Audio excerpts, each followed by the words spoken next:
Ross, why is George breakdancing? He's breakdancing. Okay, I thought he was having a seizure. I was about to call 911. Boosted Gold's getting his own movie. I had to break dance, baby. The only thing broke is you. Plus that lamp you knocked over. Ow. I think I did break something. Don't break dance at home, people. You just joined Super Geeks.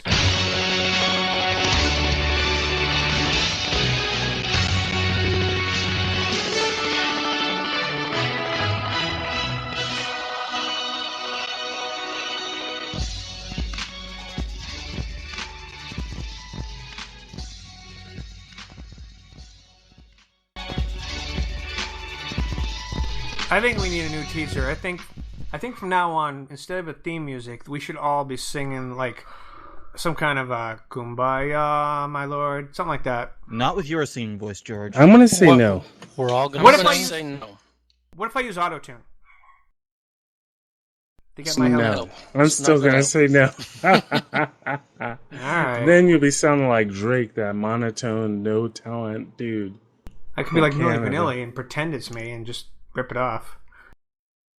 Did you guys hear George? Milli Vanilli at least had one.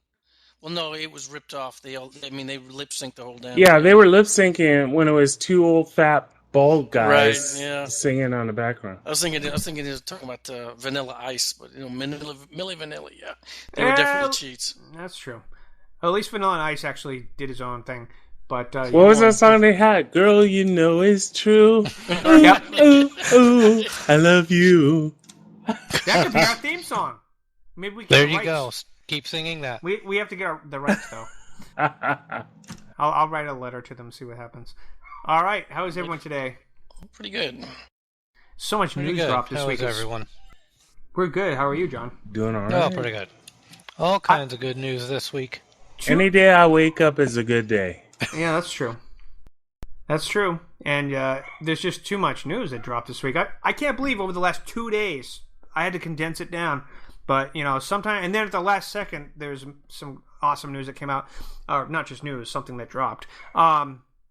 Before we get into that, I'm George. Chooch99A is my Twitter. And where can we find you, my friend Anthony? You can follow me on Twitter at Anthony Battles. Very good, very good. What about you, Will? On Twitter, Intrinsicus. That's intrinsic with a US on the end. And Ross? Twitter, Subsailor688. And John? You can find me at Vanishing Point. That's www.vanishingpoint.biz. Awesome. All right, so, wow. So, getting ready to do the show. About an hour before, they dropped the new teaser trailer for the new Star Trek show on CBS, which, Will made a good argument for that they don't show anything, but I pointed out and posted that back in 1987, the Next Generation, before they had any actual footage to show, they made a teaser trailer that didn't really have any actual footage, but it was there to generate excitement. That was the vibe I got out of it. But there was one thing that was very interesting about this trailer, which confirmed what Ross news dropped for us the night that we first broke this. It is definitely going to be, well, they haven't confirmed it, but it's pretty easy to, read between the lines. They use the term, plural, new crews. It's an anthology series, and that's awesome. What do you guys think? I'm excited about it. Yeah, that could be interesting. I don't get excited until I watch the pilot. I want to watch the pilot and see how it goes, how they introduce the characters, and then I'll base my decision off that. Because in the past, you get excited over something and it doesn't meet your expectations, then you're all disappointed. So I don't want to be disappointed. I'm just excited Star Trek's back. I mean, plus the people that they have as the crew for the showrunner and the writers. It's giving me confidence. I think it's going to take a lot for them to screw this up. Does it make you a more confident male? Do you stand up straight and keep your head up?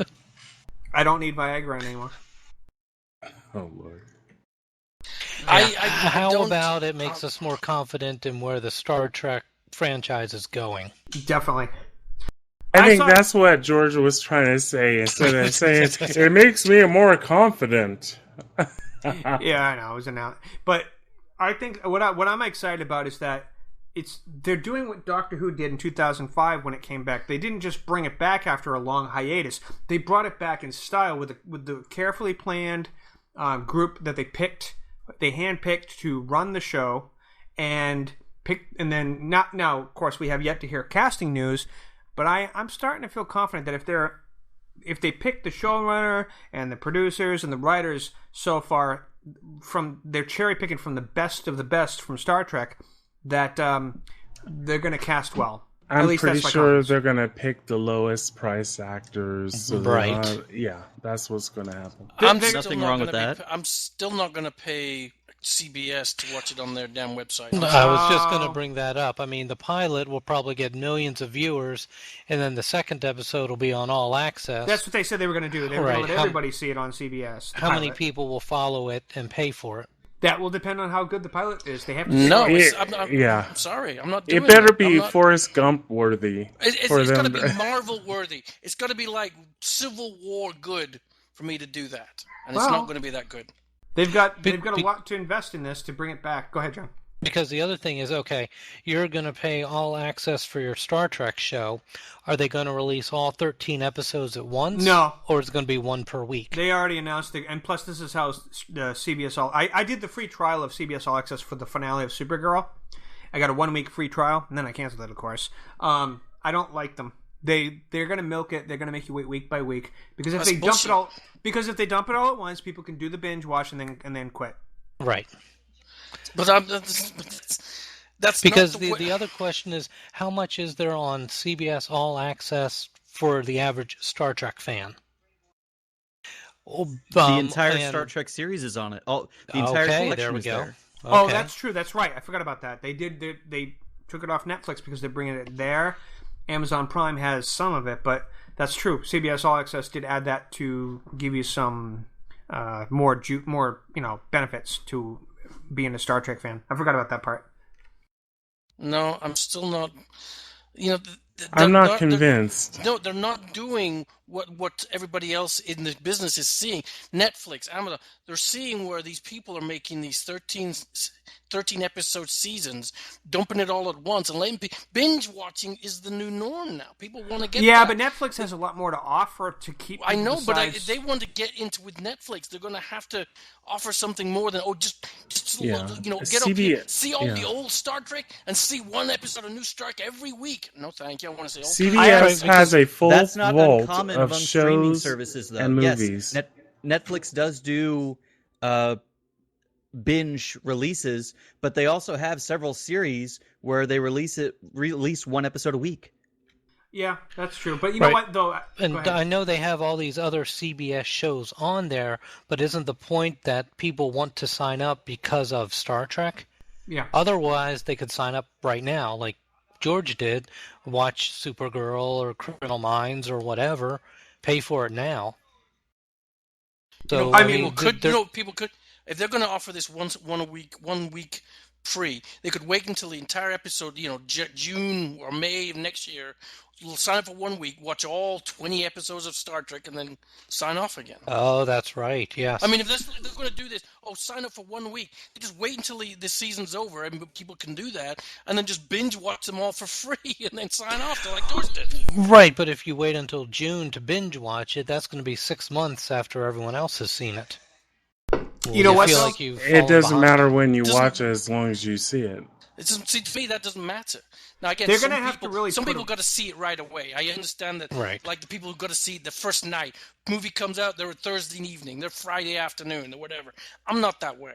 I don't need to see it right away. I can wait a couple of months, then go see it, or wait 6 months and wait to see it. You could actually. You got a good point. Well, they could do. People can do that if they're patient. Nobody's going. They know that the fans aren't going to be patient, though. I mean, right. There's people like me who are. I would be patient. I would wait for the entire season to complete. I'm saying. For DC, The Legends of Tomorrow, I haven't seen one.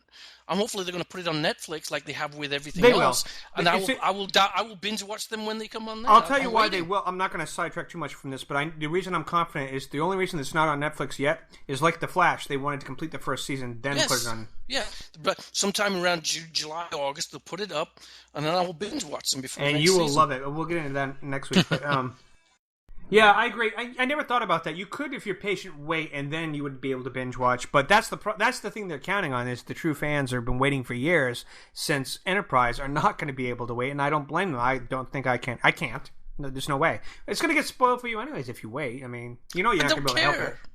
No, it's not. I mean, it's not. I'm going to get ruined by one episode, or they're doing this. No, it isn't. I mean, you do this now. Anything that you get online, you're going to be ruined. You get online, you see things on your Facebook page or Twitter post or whatever. Things are ruined for you anyway. It's the social media. Most people do wait a week or two, but by the time if you wait for all the episodes, then they're going to see it as fair game for sure. Yeah, I don't care. I'll wait. I will wait for 6 months, and then I'll watch them. The way I see it is, it's a win-win, because you do have either option, like you were saying. It's just you have to decide how you want to do it. It's like playing games like Star Trek Online. Yes, you can subscribe and you can get all this stuff, and you're paying for it on a regular basis, or you can, work harder and get less benefits as a free player. I think it's similar kind of in that sense. You can just decide. I mean, it's not free, but it's just an analogy. You get less for more, and I don't know. What do you think, Anthony? Why are you jumping to me? I don't know. Share my opinion. I don't care, dude. Seriously, I'm not going to pay for anything that I should be getting free on television. Number one. What if the pilot blows you away, though? It's not going to blow me away. Trust me. All right. It's got to be something. I'm trying to imagine what type of movie that it could be at the level of. That's going to make me want to pay to watch it. Basically, it's got to be Jennifer Lawrence jumping out of the screen, making me a grilled cheese sandwich, massaging my feet, giving me a kiss, and then leaving. And that's what's going to make me want to pay to watch Star Trek. So, like the Hungry Games instead of the Hunger Games. Anyways, go ahead, John. Okay, back up for a second. Looking at the first episodes of the other Star Trek series, Next Generation, Deep Space Nine, Voyager, and even Enterprise, would any of those make you want to sign up and pay for those series? No. Absolutely not, but that's why they have a lot riding on that. Because the pilot episode is usually kind of poor, because the whole first the season actors, is usually poor. They don't know the characters yet, they don't know the direction they're going. Great point. So that might be a little bit of a risk for them. Next Generation didn't take off until the third season? It didn't take off until season 3. The best of both worlds. What I don't understand is why they're not doing kind of what we thought they may do with Supergirl. Put the first season on CBS, then if they get the kind of numbers, we're moving it to All Access. Maybe they'll change it. There's still a year. They might change. What do you mean, maybe, George? They already announced that they're going to put it on that pay-per-view. Oh, no, not that. Service. I'm just saying that they might do what Will just suggested, not just the pilot for free. They might do the whole first season. They could change their minds, marketing-wise, based on feedback. The bottom line is this. That show better be the bee's knees or the newest thing since sliced bread. And tell me, Anthony, do you have a Netflix subscription? Yes, I do. So you're okay with the Netflix subscription, but you're not okay with the subscription to another company? I'm not saying that. What I'm saying is that's I'm exactly not what you said. No, you're putting words in my mouth, Ross. No, you're putting words in my mouth. Or John. You said that you're not going to watch something that you should be getting on broadcast television for free. Well, there are things that are on Netflix that you cannot get anywhere else. Star Trek, we've gotten free for the last 50 years, and now they want us to pay for it. I'm not paying for something that I've gotten for free for the last 50 years, is what I'm saying. John, what were you going to say? Right, I was going to jump in and defend him and saying when you pay for Netflix, you get the entire season of a show. You got all of season 1 of Flash, 4 seasons of Arrow. So yes, but you didn't get that as it was airing.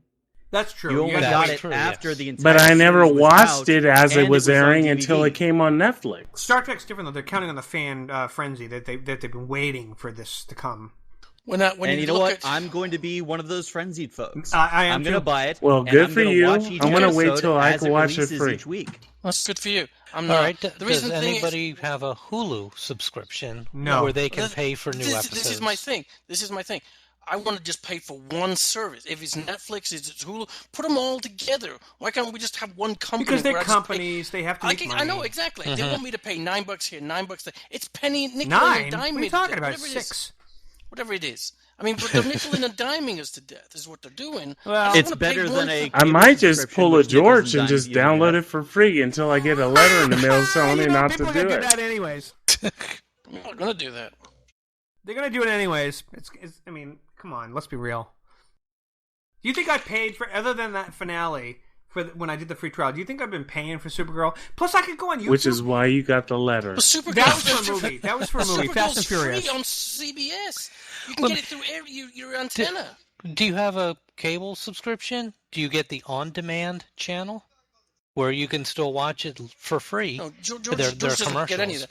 But the thing is, George, you can go to Best Buy, you can buy a $12 HD antenna, plug it in the back of your TV, and you can get CBS, NBC, ABC, CW all for free.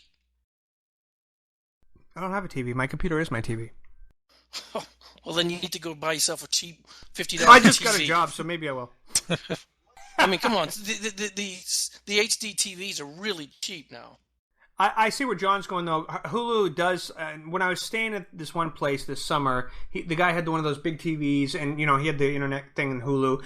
You get The Flash, for example. If it aired, like, on a Tuesday night, you would see the new episode the next day. So it was like, you didn't wait, like, week after week or whatever. It was one day in between. And then On Demand also has, and probably Hulu also has the past 4 or 5 episodes, so you can catch up. This is the thing. Why would you pay for Hulu when On Demand, it may take a couple of days, but you will get that episode? I said, probably what George is doing, so you can watch it on your computer. Yeah, the difference with On Demand and Hulu is that you actually would have to pay for the cable service. Yes, that's right. So right, but if I'm already paying for the cable service, I'm not going to be paying an extra for the Hulu service. We're getting off that. No, well, you could just have internet and then get Hulu or Netflix or whatever, and then you can watch your TV that way. And rather that's what than I do. just Yeah, having you it. could do that. All right. It's certainly cheaper than buying internet, the cable service. The yays or the nays about whether the subscription model that they're using is going to work or not is sort of neither here nor there about what I was trying to get to about the excitement of the new teaser drop. And something we talked to death already on the show. So let's move on to the next subject because that's an opinion thing. We have yet to see exactly how that's going to pan out. Only time will tell on that. So let's move on. So another news information is that this is my personal favorite of all the topics that we're going to talk about. I'm a huge fan of the character, and he's not a well-known character, but that's actually his shtick. He's the greatest hero you've never heard of, and his name is Booster Gold, and he's been confirmed not only to be getting his own movie, but that he's going to be... that part hasn't been confirmed, but it's looking like Greg Berlanski, who runs the CW universe on television, is going to be co-running this movie with possibly Zack Snyder. I'm hoping not, but Greg Berlanski has a track record of incredible excellence on CW, of smoothly running his DC TV universe. And Booster Gold, let me give you guys a brief description for people who are not, because it wouldn't shock me if none of you guys have heard of him, but he's one of my favorite characters in the comics. Booster Gold is a fictional hero who appeared in the DC Comics, but created by Dan Jurgens back in 1986, and has been a member of the Justice League. The character is initially depicted as a glory-seeking showboat from the future, using knowledge of historical events and futuristic technology to stage high-publicity heroics. He develops over the course of his publication history, and through personal tragedies, to become a true hero weighed down by the reputation he created for himself. He appeared alongside Jamie Reyes and Ted Kord, who is Blue Beetle, in Booster, the 18th episode of the 10th and final season of Smallville, written by Jeff Johns, who we will talk about in another segment later. Booster was played by Eric Marstoff in that episode, and much like in the comics, he's portrayed as a fame-seeking glory hound from the future who travels back in time to become a superstar. His antics bring him into conflict with the young Clark Kent, who has not yet taken on the Superman identity. Now, he's also been in Justice League Unlimited, in an episode called The Greatest Hero You've Never Heard of. And he's also been in Batman the Brave and the Bold. He's a very popular character. I'll give you guys a very quick, brief description of his origin. So, in the comics, his name is Michael Carter. He's in the 25th century. He's a football star in college. He starts placing bets on his own games. He throws his games to make money, and he gets caught. He gets kicked out, disgraced, bad press. He ends up being a janitor in this superhero museum where in the display cases are, among other things, a Legion of Superheroes flight ring, a suit that can project force fields and do all this super strength stuff, and all this other tech. The security robot that works with him in the museum is named Skeets. Now, he reprograms Skeets to obey him. He grabs a bunch of these items. He makeshifts his powers from hobbling together all these items from past heroes, and then going back in time to become a superstar. And Superman, he ends up becoming a member of the Justice League. He sells commercials. He's like Booster Gold, and he's like making money and selling himself to become, he's got narcissist dreams. And he actually, throughout his whole run over the 2 decades that the character was around, gains the respect of characters like Batman. He actually is the father of a character from Legends of Tomorrow. The main character in Legends of Tomorrow is Rip Hunter, played by Arthur Darvill from Doctor Who. He's a time traveler. He's a time master. He is the son of Booster Gold. And it was a great run. His character is totally unlike anything that has been seen in the comics before. I don't know if you guys have heard of him, but they make a joke out of that. They call him the greatest hero you've never heard of. And now he's getting his own film, and I'm extremely excited about that. What do you guys think? Anyone can jump in. Yeah, I remember the Justice League Unlimited episode where Booster Gold shows up, and everyone was like, huh? Who are you? I've never heard. Which was the point of the title. But then he becomes a hero and saves people and all that. So, yeah, I think that could be an interesting movie, especially if they make it a comedy. That's the hope, that it's going to be done in a comedic tone. He's one of my personal favorite characters. There's more depth to him than what I just described that happens throughout the series. Anybody else familiar with Booster Gold? I'm not going to be surprised if you're not. I have no idea who it is. No, okay. And I'm really not interested in the film at this point. Yeah, you but lost only me on from that what one. you told me, George. Okay, so... You guys, well, a lot of you watched Smallville, Anthony. You don't remember that episode? No, there was a lot of episodes in Smallville. It was one of the most popular ones, too. Him and Blue Beetle were like best friends. Popular to whom? Because obviously it wasn't that popular, if I don't remember. No, you don't. Wasn't popular You in your don't understand. neighborhood, huh? That's the whole point of the character. Is he's the most popular character you've never heard of. That's his shtick. And that's But that's why... not a very good tagline. That's not a very good Why tactic would he there. draw me into How do you watching- get ratings? How do you get numbers? And No, it's a you don't know blatant him. I rip-off don't know of who Jack this guy is. Sparrow. Okay, did Oh, you no, guys this read guy this guy predates Jack Sparrow by 2 It's decades. a joke, George. Right. Oh, all right. Just making sure. Did you guys read the Justice League comic book in the late 80s? Probably In the that was late 80s, no. after Legends and after Crisis. That was when it became more of a comedy. It was Booster Gold, Blue Beetle, Right. Shazam, Dr. Fate, and it was Oh, you're much thinking more... of Justice League International. Right, it then became Justice League International, yes. Right. So that's kind of where Booster Gold and Blue Beetle became famous. Booster Gold is he's not as well known yet on live action or anything like that. That's the point. But in the comics, he's one of the most popular runs of comics that DC has. I mean, they sell Booster Gold almost more, and at one point more than Batman and Superman comics. He's extremely popular, and Popular among whom? Because People that buy Will and I comics. haven't heard of him. Yeah. that's the point. His comics sell like crazy. Okay, George, but I'm sorry, that's a minority in the population. That's what they're hoping to change. That's the whole Right. point. No. You got a tagline.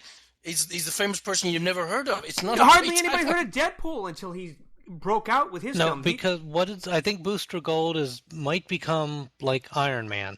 Not many people That's outside true. of comics have heard of him, so the movie version can almost do what they want, and no one comes into it saying, "Oh, I already know Batman's origin. Why do I need to see it again?"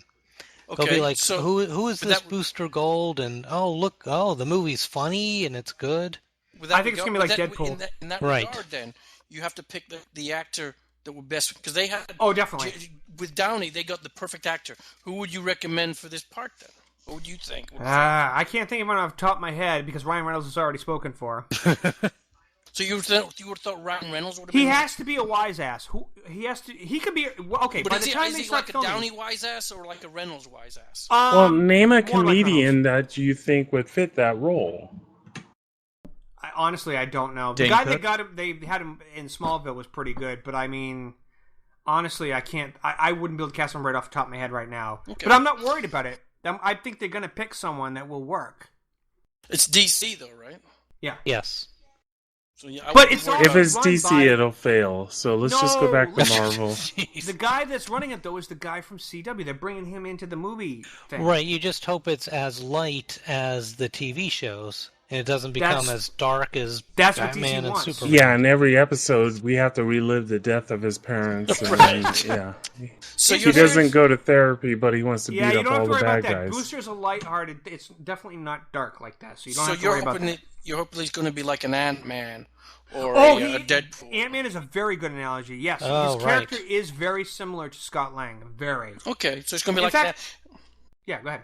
So he's going to be an actor like that on par Yes, with same with, tone. Paul Rudd. You got a good shot, Dry good humor. analogy. Dry humor, who's very acerbic and witty and funny And full but of also- himself. That's the yes, biggest thing with yeah. Booster. Okay, I can see if they get that kind of actor for that role, and again they do a lot of press because they're going to have to attract my attention. I want to see I don't want to just see little trailers or passing planets. I want to see some material where I can actually get my teeth into it. So- and I'll be attracted. To it. So I'll Okay, give you a quick all right. example. I have a question for you. Were you an Iron Man fan before the movie? You're talking to me? Yes. Uh, Did you like the character? Did you read the comics? I did not read the comics. I was aware of who Iron Man was.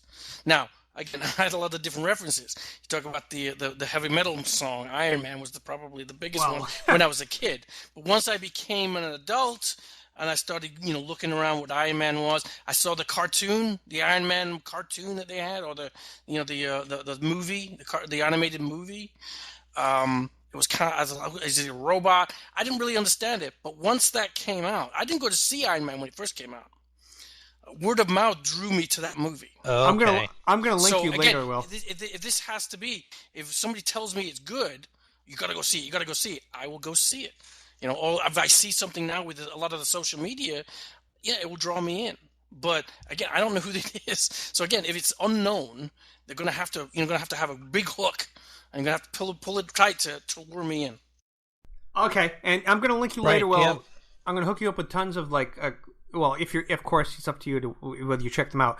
But there's a lot of material I could just link you that isn't going to require a lot of your time. Just good examples of the character from the Justice League Unlimited episode where he was the star of, the Smallville clips. I think you'll get a feel for what he's all about. He basically wants to be a hero, and his reasons for doing what he's doing is selfish at first, but then he really does step up and become a hero, and that's I think the hook right there. He fell from fame when he screwed up with his football career, saw an opportunity to take advantage of time travel material and go back in time and become the hero and regain his glory. And then he actually slowly does do these things that nobody notices, that eventually Batman and Superman and people start to realize he's not just faking it. Because nobody's sure at first. He's all doing commercials and trying to get rich, and being a glory hound. But then he actually does start to care about what he's doing. I do have a question for you. Go ahead. Because just what you've been saying. He's in the future. He's a janitor in this museum. Yep. Why are they storing superhero stuff in this museum? Because they're artifacts at this point. There's It's a superhero museum. it's a superhero museum. But they still work. They still work. But they still work, right? Well, of course. So you can just steal them and become a superhero. Yes. Yeah, that's comic book logic. I know. Yeah. So that kind of thing. Okay. And the thing is, like you said, he's very self-centered. He's doing it for his own good, right? At first. So again, you're going to have a actor that is able to portray this cynicism, this self-egotism, if you will. but also being able to project the humanity that's going to attract a larger audience. Why is he a superhero? That's why Instead I of can't just being- pick an actor from, because they might have to cast, even if they pick someone we've never heard of, a new unknown, sometimes that actually works out better. Like, look at Daisy Ridley from Star Wars. Nobody heard of her before Star Wars. Look how well she worked out. You Christopher sometimes Reeve. have to. Christopher Reeve, exactly, for Superman. Sometimes you got to pick someone who you've never heard of, and then hit sort of the double entendre about the character there, because you've never heard of him, right? So you pick an actor, maybe they see something in this up and coming actor, and then he gets casted. This is his movie that raises him to fame. Okay. So, anyways, we'll move on from that subject. But I'm optimistic just because I've been a fan of the comics for years, and I see potential in bringing this unknown to the big screen and into.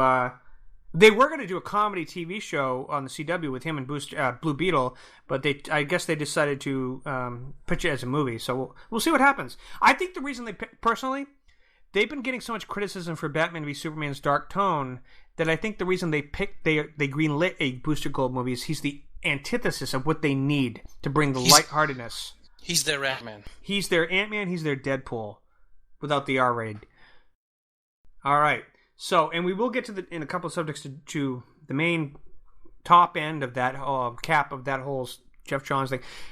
The other big news drop that came out over the last 2 days was that Harley Quinn is going to be. Oh, okay. So Margot, according to what I've heard and seen in news drops, Margot Robbie, who plays Harley Quinn, has been, because of her role as Harley, started deeply researching her character and the DC lore. So she started to realize there's a lot of potential that's untapped to bring in a huge female presence that DC could do that Marvel hasn't done. Because they've only got one. They haven't actually announced a Black Widow movie, but there's been rumors they might do one. I think they will now after this news drop as an answer to that. But that's a separate thing. Nothing official on that. So Captain Marvel's the only thing Marvel's announced in the next few years that's a female-led character. DC has Wonder Woman coming. She's already been proven to be a hit with the audiences. Now Margot Robbie wanted to tap into that, and she approached the WB and said, hey, everybody knows Harley Quinn's extremely popular. Not only do I think you guys should do a solo movie with her, you should let me bring in the Birds of Prey, who are popular. They had their own TV show on the WB at one point. They're a popular group of female superheroes. Oracle, Black Canary, you got, what's the other girl? Huntress, and potentially other characters. And you could have them be hunting, going after Harley Quinn, and maybe Poison Ivy, who's always been Harley Quinn's partner in crime, and have it a sort of a femme-centric film. And if DC does that, she pitched to them, you could actually have Wonder Woman, and then on top of that, Harley Quinn, and you could set yourself apart from Marvel by having two strong female-led, confident films that likely will work out because they have the popularity to back them up. And DC apparently greenlit that idea. I'm kind of impressed by this decision. I think it's the only thing that DC has decided. And now, some people are saying it's premature because we haven't seen how she's going to work out in Suicide Squad. I don't think it's premature. I think they know this movie's going to be a hit, and that they're just confident. What do you guys think? So I'm they're excited. going to This have sounds a like a pretty- sociopath and Right, a 2,000-year-old woman, Who's the 2,000-year-old woman? Wonder Woman. Oh, yeah. Two different movies, though. Well, no, the thing is, Wonder Woman's a superhero. Harley Right, Quinn's right. a psychopath. But the Birds of Prey being also pitched as being involved as who's going after her, making it a whole female, not only the villains, but the heroes, I think is a brilliant move. I think it's because the Birds of Prey are the perfect superhero group to bring in to a female-centric movie. So what you're saying is you have Batgirl instead of Batman, and Or Harley Oracle, Quinn 'cause we don't know instead what of form instead she's of in, right. Joker. So basically, it could be like a Batman movie, but with female characters. Sounds like it's going to be a Lifetime original. Come on now. It's got precedence from the comics. And It's the other- DC and it's- Ghostbusters. Hey, they've had a TV show. The WB had the Birds of Prey. One of the earliest WB TV shows was. I Yeah, and loved they it. canceled it. I just They don't see canceled Harley it. Quinn running a full show. She just has on her 3 comics. insanity. Dude, she has The 3 comics and TV comics. shows are two different things, That's George. right. You got to understand. I know, but No, yet really? she Are has they? an audience. She has an audience, though. That's why they're confident. I think But George, you mentioned it. We haven't seen the movie yet. we haven't. I mean, I want to. This thing is, Iron That's Man, the concern. That's the concern. when Iron Man came out, they didn't even know where they're going to have an Iron Man 2. It was such a big hit.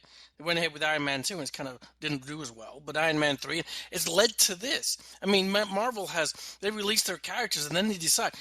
What was that thing they just came out with? Marvel in Iron Man 3, we're going to have a female villain, but Permalatter, who was the CEO of Marvel at the time, said, no, that won't sell because he can't sell girls on those toys. So they made it a man, which is kind of stupid. Right, because he used the examples of Catwoman and Elektra. But again... Yeah, those are great examples. You're talking about...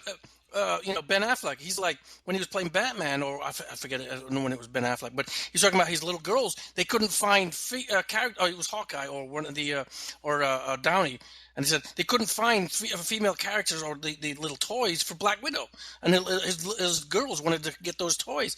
I don't see who's making these decisions that you're not going to sell out a Black Widow character or Black Widow toy. I don't get it. Some idiot who still thinks comic books are just for boys. Right. But boys are going to buy the Black Widow character toy. Hey, if it doesn't Disney, sell. the same thing happened when Daisy Ridley was Rey in Star Wars when they didn't have any toys for her until people started flipping out. I don't get it. Just make the damn toy. It will sell. And wasn't there an issue with a playset for Age of Ultron where you got the Avengers jet and it dropped out a motorcycle, but it was Captain America instead of Black Widow? I forgot about that. That's Even though it was Black Widow who did that in the movie? Yes. Yeah. I think they're trying to put this on that Permalatter guy who's basically been reassigned in Marvel, and it's now Feig's total domain over there. And he wasn't Feig's idea. They're saying it wasn't him. He wanted to go with these female characters and female villains and female toys. But it was Permalatter looking at some data that he had. Said, no, it's not going to sell. I don't know where he's getting his data from. But, like people here. Would anybody here, the people who read the comics, would you buy female characters and female toys? Yeah. Well, we're not the target market either. No, we're talking about maybe kids that are buying action figures, and I would think they will want all of the Avengers. They would want Black Widow and Scarlet Witch just to complete their collection and have the entire team. What about people who go to Comic-Cons and buy them and keep them in the set? Yep, and exactly. then have them signed, and so it becomes a collector's item. Right. People will buy it just to get people to sign it, and it becomes a collector's item. Yep. I don't know where they're getting this data from. I just don't know. I don't know either. Because it goes back again to what I said. They put out movies like Catwoman and Elektra that the movies are bad to begin with, but then they say, oh, look, they were bad, and no one wants movies like that, so let's not make them. But the movie was make good movies to begin with. Self-fulfilling prophecy. Right, exactly. Make a good movie, and the toys will sell. Make a bad movie, and the toys won't sell. Because nobody wants to see it. Nobody wants a crappy toy from a crappy movie. I don't know. All I know is that it's a risk they're taking, but at the same time, like a lot of people have pointed out, they Harley Quinn and the Birds of Prey are popular properties. We have yet to see what the film's going to be like. But the early buzz is that Margot Robbie steals the movie like Wonder Woman did as Harley Quinn. So that's what makes them confident. It's popular in the comics, George. I'm talking about for the movie Suicide Squad. Right, but the Birds of Prey and Suicide Squad hasn't been on TV, hasn't been on the movies yet. Right. Birds of Prey failed on TV. The producers, the bigwigs they've seen Suicide Squad. What I'm trying to say is there's enough confidence in what they've seen for them to feel comfortable that she's going to be a hit. Now, it is a little bit of a gamble, but isn't it always? I mean, sometimes, Right, but I would like them to hold off on their ammo until everybody's seen it in the country, in the world, and then say, oh, look, it's a hit, then we're going to do it. Then it would make sense. August, September, it's a hit. It's still in theaters. It's made $1 billion. Oh, we're going to do a Harley Quinn solo or a Harley Quinn hooking up with the Hawks or whatever, and that would make sense. Why would they release it now? It doesn't make any sense to release it now. In order to get a feeling for the market. They leak information to see if there's any interest for it, like the leak, quote, leak for Deadpool. Yeah, they could change their minds, is what he's trying to say. Yeah, but the Deadpool, it was a leak.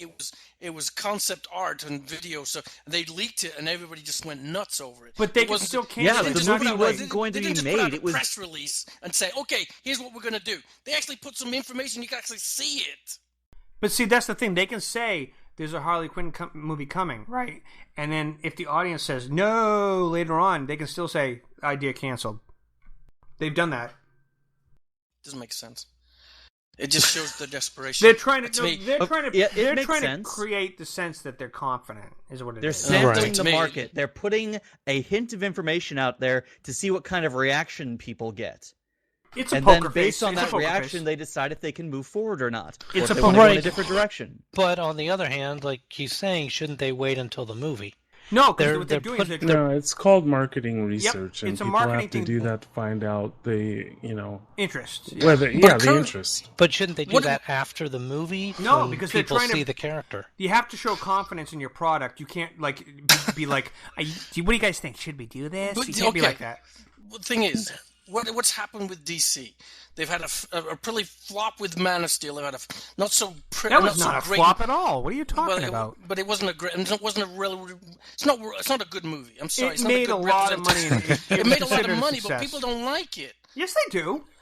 I don't. If people didn't like it, it wouldn't have made money. It was considered a bigger hit than Batman v Superman. That's for sure. Well, okay, then you got Batman and Superman. The thing is, DC in current view and light seems to be trailing well behind Marvel. And of course. To me, this just seems like a desperation move. I would call it. Somebody in their marketing says, "Look, we just need to hold off. If Suicide Squad's a hit, then we go out. Then we look like we're actually knowing what the hell we're doing." To me, it just looks like they're desperate. No. And I mean, I would agree with that for a little bit because they're saying, "Hey, we're going to develop a movie about a character in a movie that's coming up."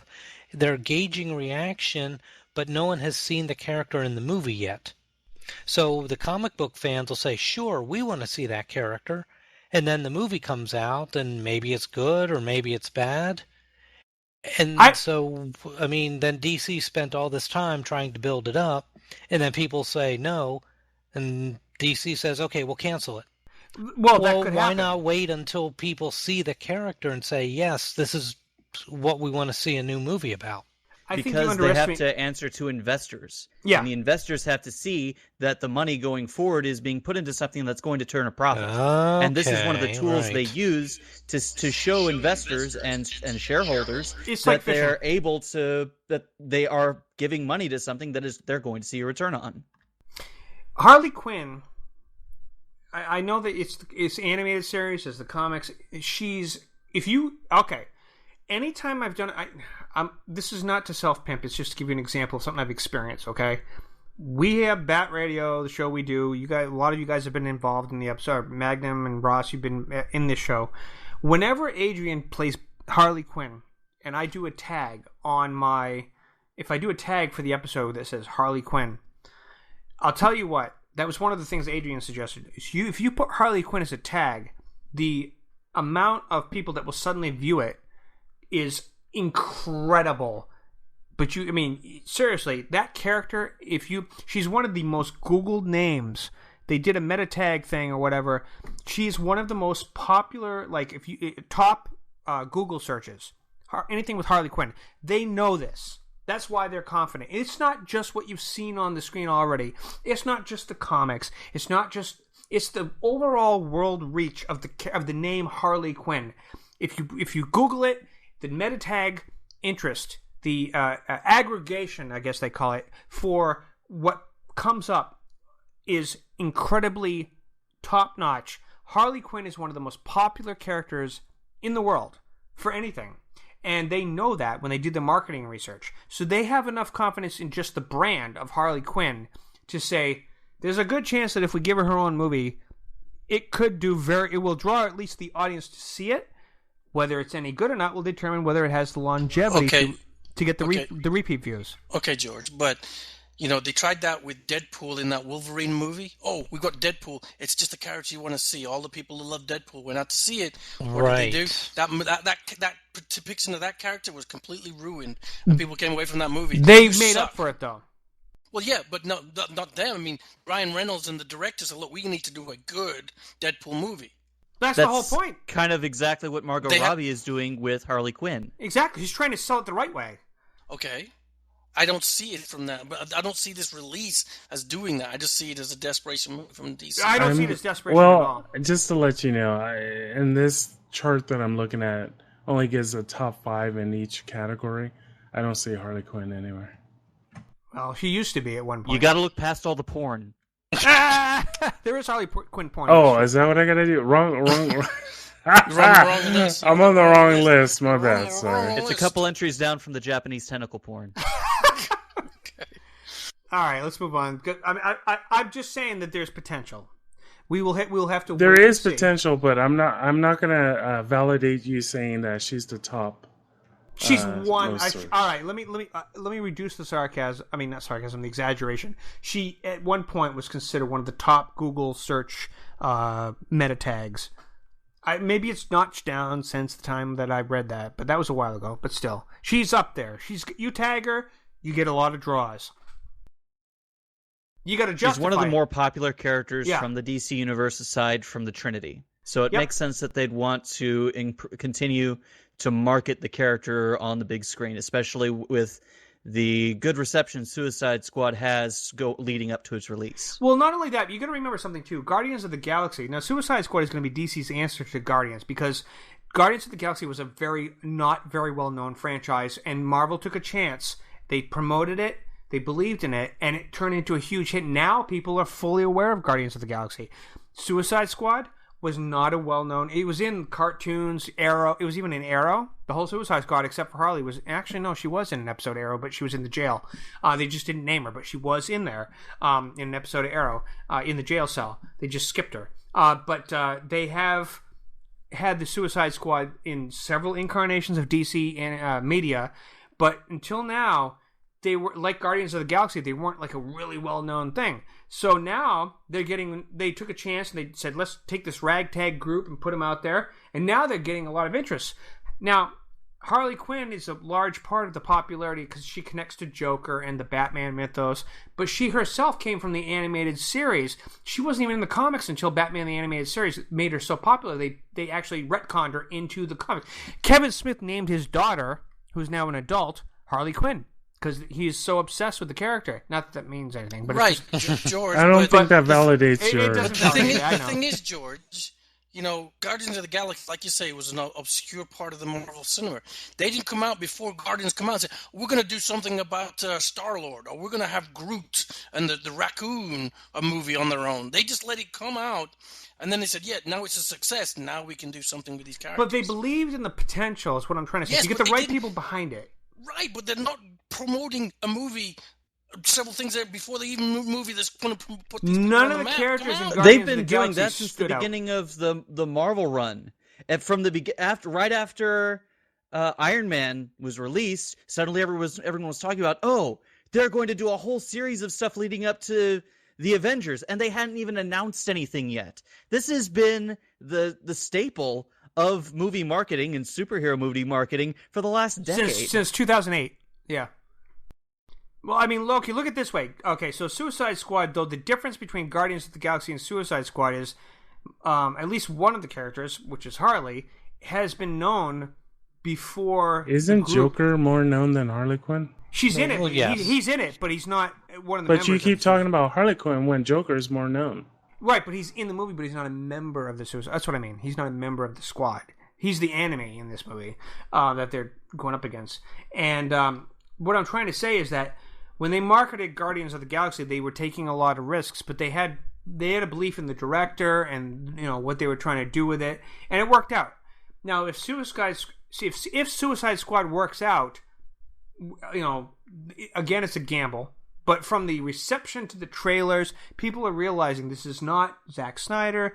They've gotten a lot of good feedback. The investors, like Ross was talking about earlier, they're comfortable with whatever Margot Robbie pitched. She believed in it as an actress, researched her character, saw the connection to the Birds of Prey and all these other characters, and said, "Hey guys, you've already got a good thing coming with the Wonder Woman movie. You've got good feedback. There's been no major female presence on the screens. And Wonder Woman's going to come before Captain Marvel on the Marvel films. You've got an opportunity here to branch off of that and set yourself differently apart from Marvel and have yet another female centric movie. Even more so because if they bring in the Birds of Prey, you got not only the bad guys but the good guys. It's like all female, and I think that's what they're counting on, is their shtick to separate them. Again, it's a marketing thing. You know, they pitch this to the investors, they pitch this to the producers, they pitch this to whoever's in charge. I can see it being a wise move. Now, is it a little bit of a risk? It is, but I think that they're onto something, and the people smarter than me are going to be behind the scenes going, I see where you're going with this, and that's why they greenlit it. That's just my opinion. But there is a risk. There's no argument there. We'll see what happens. So, moving on. Oh, before I move on, anybody got any last thoughts about this? I can tell now. Yeah. Okay. Nope, not really. So, the last DC... before we get to the TV shows anyways, the last movie DC news, which is big, Will actually dropped this yesterday. DC, speaking of the DC Cinematic Universe, they have decided to make their Kevin Feige exist. Jeff Johns, who we mentioned earlier because he's heavily involved in what's going on here, has been added to the DC film universe to, as they quote, shake up the film plans. Will, why don't you lead on this, because you're the one that dropped this news. Well, I don't know who this person is. Apparently, he's big in the comics, like you mentioned. Yeah, he's been involved in the TV shows, too. For the CW. Right, we've talked about what DC is doing. We've mentioned it on our show here that we just think that DC is now reacting because of these negative reviews they keep on getting. And this, is, to me, is another reaction that they're trying to... They put a lot of faith in Zack Snyder. And currently he hasn't delivered. I mean, he's delivered movies, but they haven't been the blockbusters, knock them out of the park movies that Marvel has. Because, again, people are comparing Batman, Superman, and Civil War, and people are going to see Civil War more than they are to see Batman. It hasn't had the critical reaction like the Marvel movies. Right. So they're seeing that we need to bring somebody who actually knows this material. Zack Snyder may be a comic guy. He may understand it. But the way he's presenting it is not coming across as good for the people that are not comic books. They just want to go and see a good summer blockbuster movie and not have to think too much. So they brought in somebody, like you mentioned, who is familiar with the TV shows and knows these characters, and they're bringing him into being this, I don't know, a director or someone who's going to move finagle these movies into what they should be, or they hope will be more fan-friendly. And to me, I don't know whether it's going to be in the Justice League Part 1 and 2, because they're already on production on those movies, Part 1 anyway. Wonder Woman's, I think, is in the can, or is filming, right? It's in post-production. Post-production, so they've already, it's in the can, so it's in post-production, they're getting ready and doing all the special effects and so forth. It could significantly impact what DC looks like in the future. I don't know much about him. George, you seem to know more about him than I do. To me, it's just another move that DC, they're desperate. They're trying to find some way to outcompete Marvel. Instead of doing their own thing, plodding along the way Marvel has done, slowly, steadily building it up. I think they would have that because they got three of the biggest, Batman, Superman, and Wonder Woman, would all draw big, regardless of what, as long as they were good movies. They don't need to have this rush to get this Justice League out and so forth. They've got the characters. Why are they trying to outcompete Marvel when Marvel has such a head start on them? To me, that's what I think that goes back to what you said before. Investors. They see Marvel making billions of dollars for Disney, and the Time Warner people want their own billions from DC. See, the thing, the reason they brought Jeff Johns in is the brand quality control is what it is. See, Jeff Johns has always been about the quality control. Jeff Johns is one of the most respected writers in DC. He's written most of the most successful runs of the comic books anyways. I remember a few years ago he basically brought back Green Lantern. Yep. People stopped reading that title. Jeff Johns came on, started writing this epic science fiction story. Didn't he do the Sinestro Corps Wars? I could be wrong there. Yes, he did all that. Sinestro War, Blackest Night. Which were incredible, by the way. I love them. Introduced all the different colored lanterns. Yep. Jeff Johns. Now, my concern is he doesn't have any film experience. Now, that doesn't mean it's going to fail, because sometimes when you bring TV people, it doesn't mean, like Greg Berlanti, who is coming to Booster Gold. Just because I was watching Kevin Smith's podcast when he was interviewing the guy who wrote the latest episode of The Flash. We'll talk about this in a little bit. That Kevin Smith directed. Now, he had only done movies before he did this Flash episode, but he had done a couple of TV shows, but he did Thor: The Dark World and a couple of other things. Now, sometimes you get people from TV to come to the movies, they end up making a ballpark home run. It just depends on their style and their vision. Now, and sometimes also they can't handle it because the pacing of a movie situation is different from TV. So it could go either way. But Jeff Johns, what I think they're doing is they're using him as their idea guy. He's going to help to bring a sort of the idea is a Kevin Feige vision.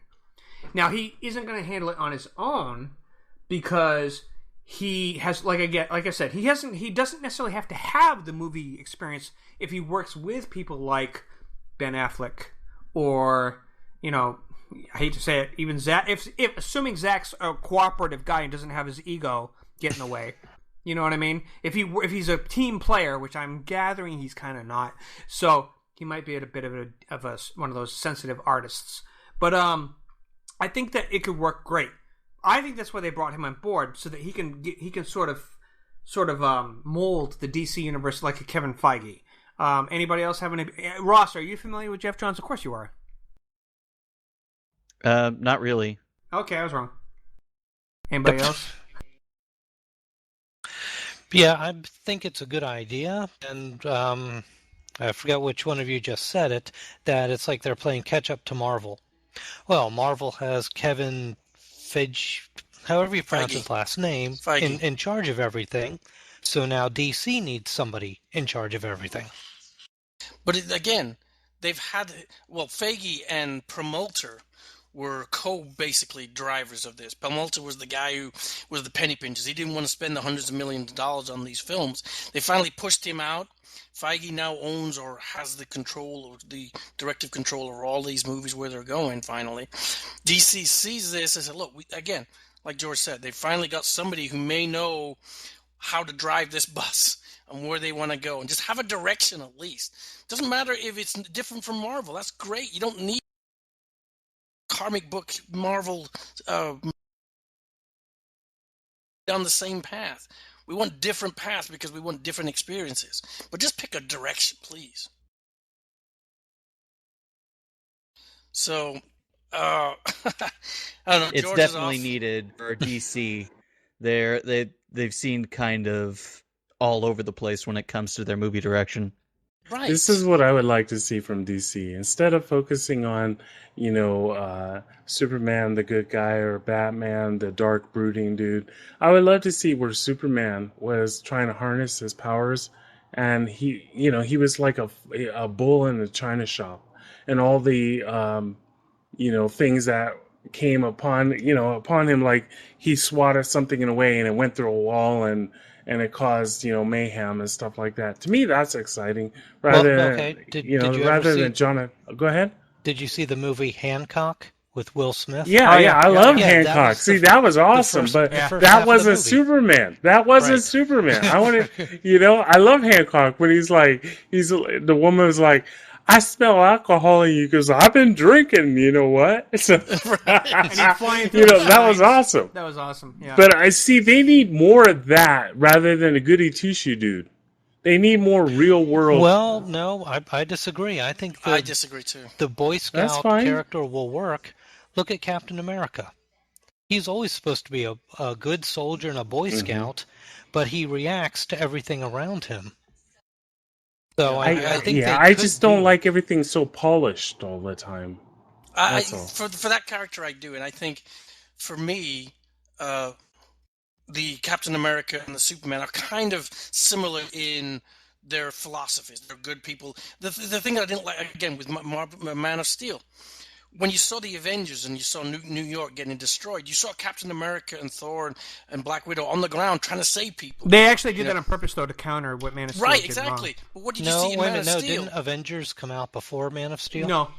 No, they exactly. were reacting. I actually read this behind the scenes. They were reacting to the collateral damage, how Superman just didn't. Right, You know. okay, so they reacted to it because again, in Man of Steel, he's just throwing people around. Well, he was new again. We talked But about again, this, Anthony said you said you want to see it. Man of Steel he's throwing people around. He's getting thrown through buildings, 10 buildings in a row, and just He destroyed. did call out his mom. He did threaten his mom, though. So come on. But so I mean that whole destructive, and nobody was trying to save everybody. You saw shots of people on the ground looking If up. you had watching Superman's buildings powers fall. and your mom was threatened, you'd do the same thing. Come on. Well, yeah, but again, we didn't see. No, yeah, but on the other hand, he's got super thinking. No, could have he figured never out said that another was a way. power. He never had super thinking. Super. But that's thinking. too If you go polished. on- I have super thinking. If you go on DC's brain. Wikipedia, they list off everybody. They bullet point everybody's powers. Super thinking is not on there. Super speed thinking. No, there's no thinking involved. There's no. It's He's not on he's list. an Intel processor. That's right. Yeah. If he had super thinking, he would need Batman to solve crime sometimes. But anyways, yeah, I see what you guys say. So anyways, the idea is that Jeff Johns is going to hopefully become the... Well, they haven't actually come out and said this, but it's implied that he's going to be the Kevin Feige attempt. They call him a chairman. I don't even know what the heck that means.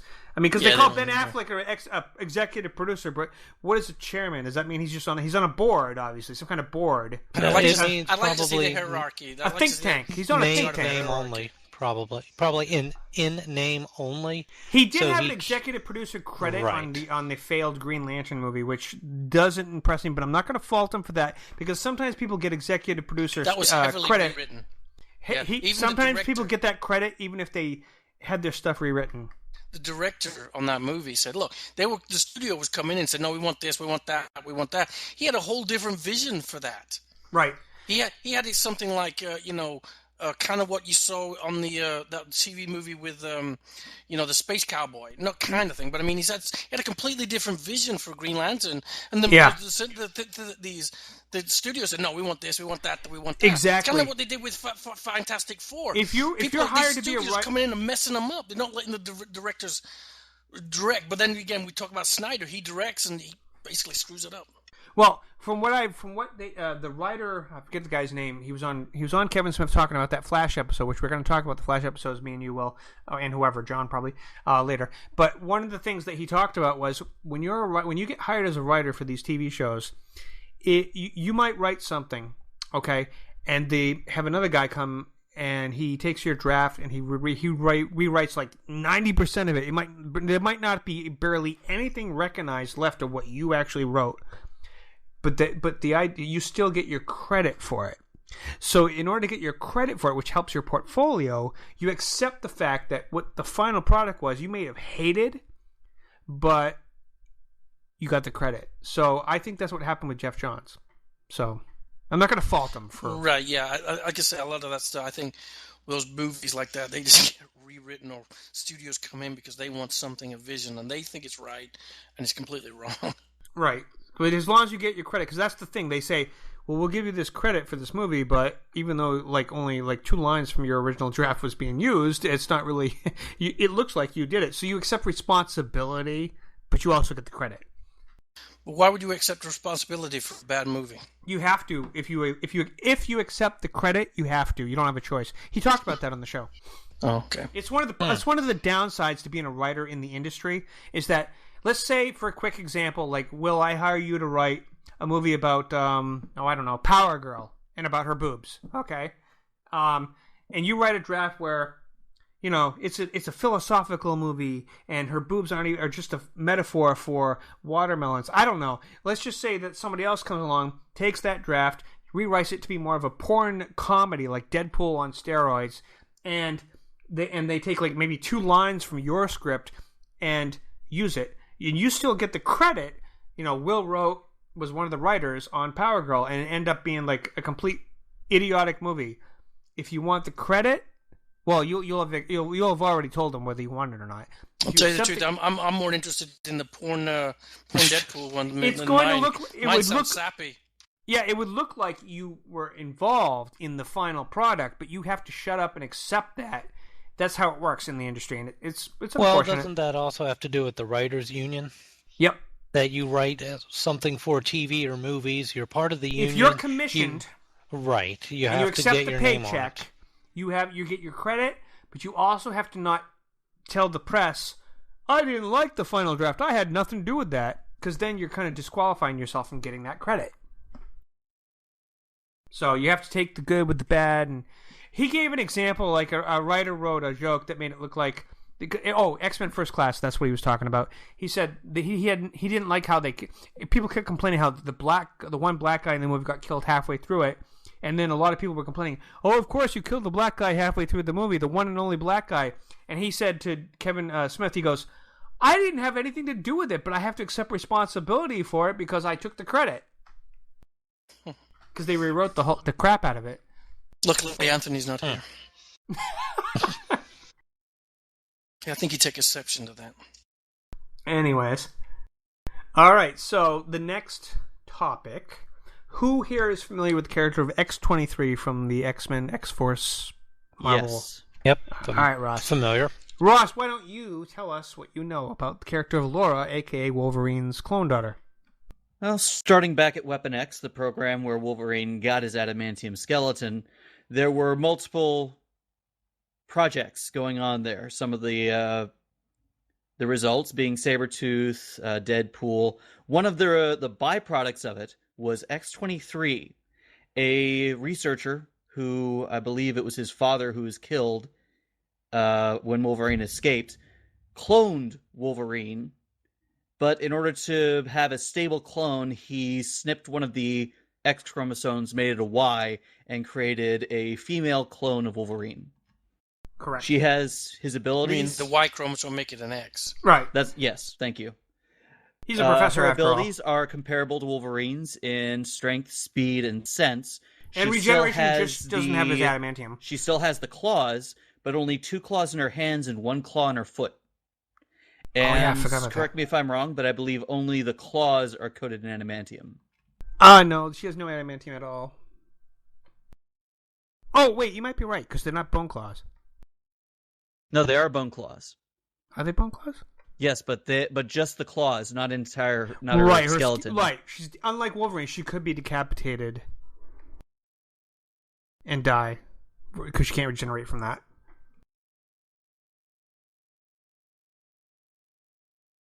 But yeah, she's a great character.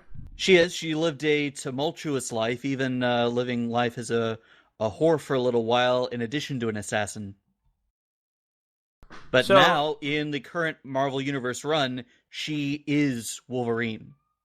Yep.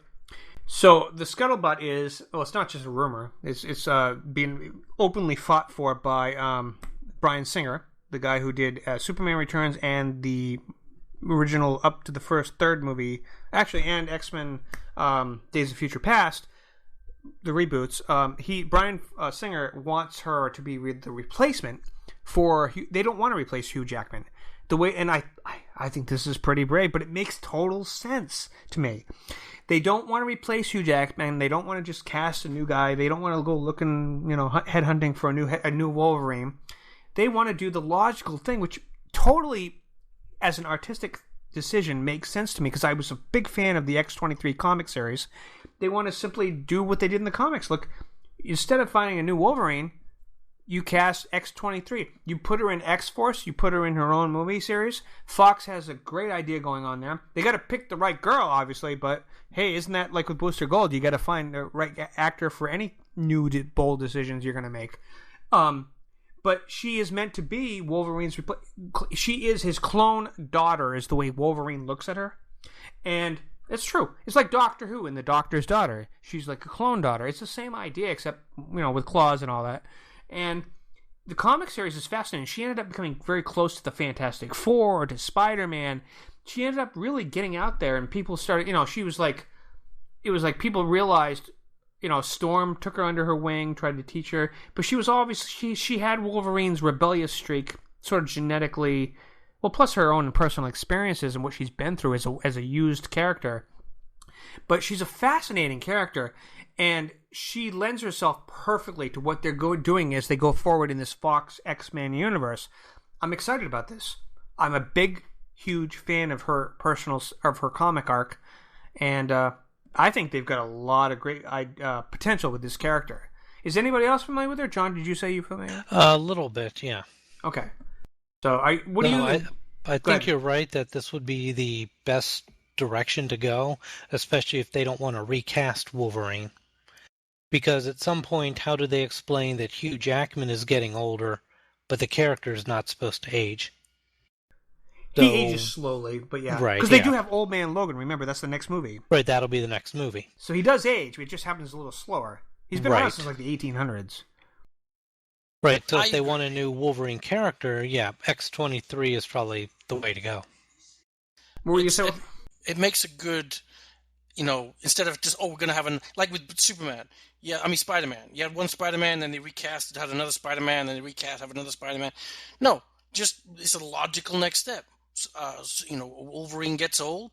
Now you've got the X-23. It makes perfect sense. Right. And then 10 years from now, you can recast Wolverine when Wolverine has kind of faded into the memory, and boom, bring him back. That's something I want to see badly in this kind of storytelling. I want to see him mentor instead of constantly recasting a character is okay, like they do with James Bond and Doctor Who, but I'd love to see passing the torch. So often they kill a character for the big hype, big publicity, like they killed Superman, they killed Batman, and each time there was this big controversy and discussion about who would take their place.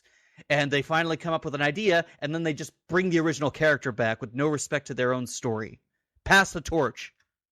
I'm liking this because, Steve Rogers, Captain America, pretty much, Chris Evans has got to the end of his run, and he really doesn't want to do it anymore. No, he does want to do it. He was on Jimmy Kimmel's. Right, he's probably going to re-up. But the thing is, they've got the perfect scenario because you've got Sebastian Stan. He's got 9 movies to do. He's only done like 3. Yeah. Give it to him for 6 or 4. And then after that, you're doing 2022, somewhere around there. Then you can bring another Steve Rogers in as another Captain America. Bring him back or bring him back as a woman. You can have that female Captain America. I mean, they do have one named American Dream from an alternate universe. Right, so I mean, this is the thing. You've got the setup. You've got this Winter Soldier's carried the Iron Man. I mean, the Captain America. Falcon has done that. They've got the characters that can carry that on for a while, and then you can. I mean, so again, with Marvel and DC, once they got the character, or Fox, move on. Go to the comics are a great way to say, look, this is where we're gonna go. Well, here's what touched me about. Okay, so I read the entire up to the point where I read them. I had the collection of the X-23 comics, the Weapon X. The character, her name's Laura. I forget the last name. But she's basically Wolverine's. Basically, it's his daughter. It's his clone daughter. When she actually meets Logan, he does look at her like a daughter. She, of course, rejects him. She's like, I don't need you. I've been on my own. I've been, used by the government or whatever. But he does, no matter what, he keeps trying to get through to her. He tries to watch out for her. He takes her. He looks at himself as responsible for her existence, even if it's just because his genes were stolen by somebody.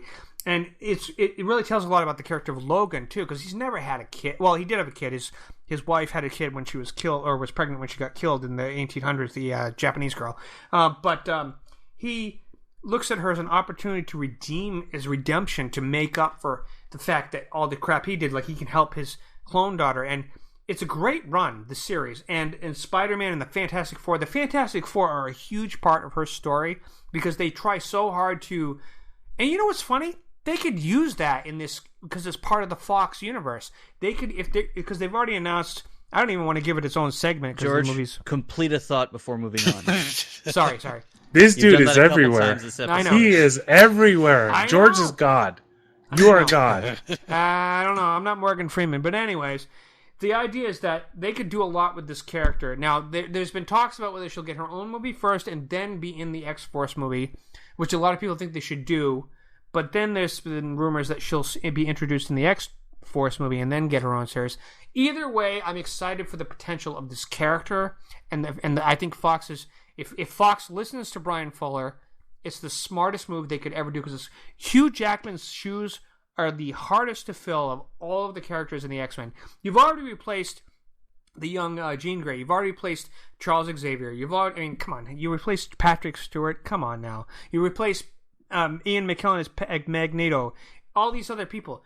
Hugh Jackman, that's a little bit harder of a sell. You would have to find an exceptionally awesome actor to pull that off. Now, it's not impossible, but it's better to just do what the comics did and just take on this character and have her go be the embodiment of Wolverine's lineage. I totally could see Justin Bieber as Wolverine. I can too. What? I can too. Why don't they just make a deal with Marvel and give it back to them and work with those guys like they Yeah, Sony did? exactly.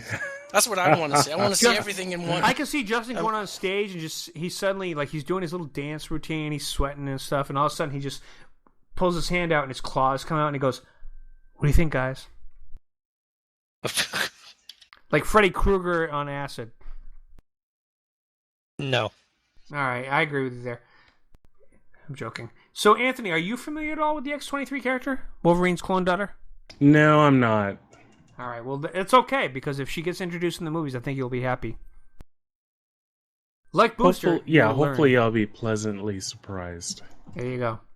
Do you, in general, like the Fox X-Men movie franchise? Yes, I do, actually. All right, then I think you, personally, my opinion, I think you'll be happy with if they do choose well, they are already talking about it. This character is Wolverine's clone daughter. In the comics, he kind of guides her. She has all of his powers, but she doesn't have an adamantium skeleton, so that means that she can regenerate like him. And he's redeeming himself from the death of his daughter from the 1800s, right? Yeah, you heard us. Okay. Yeah, okay. All right. So that's the exciting announcement. They haven't confirmed anything, but they've been talking about how Bryan Singer is very fighting for this. So I think it's going to happen. They wouldn't have leaked the news if it wasn't a thing. So now the next set of news before we go on to the TV shows, and then is that did you want a quick tidbit about the next X-Men movie? Yeah, go ahead.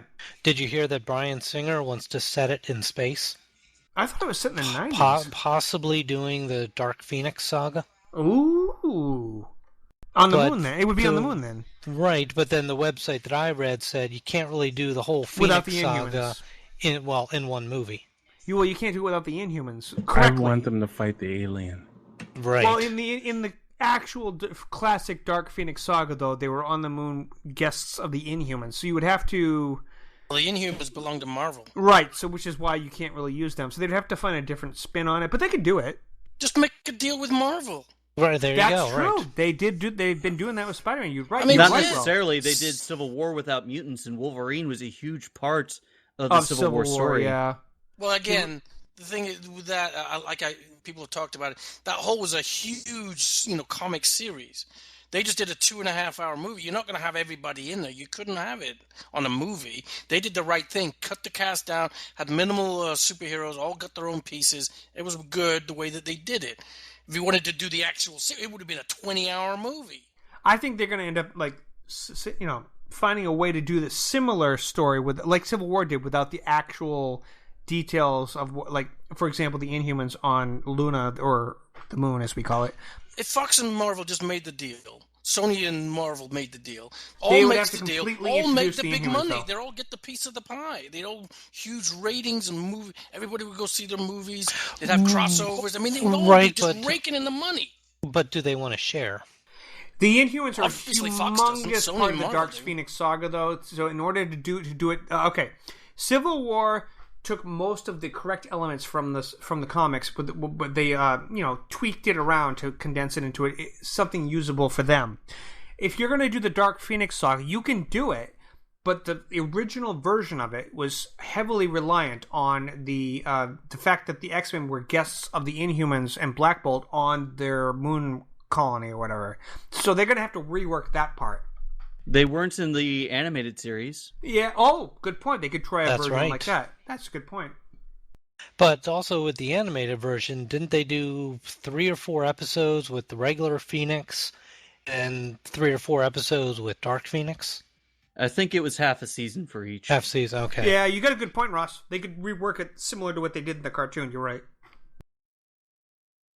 And we've already seen, from Civil War, that you can take the spirit of a story arc and change it and not have it lose anything, like they did with Civil War.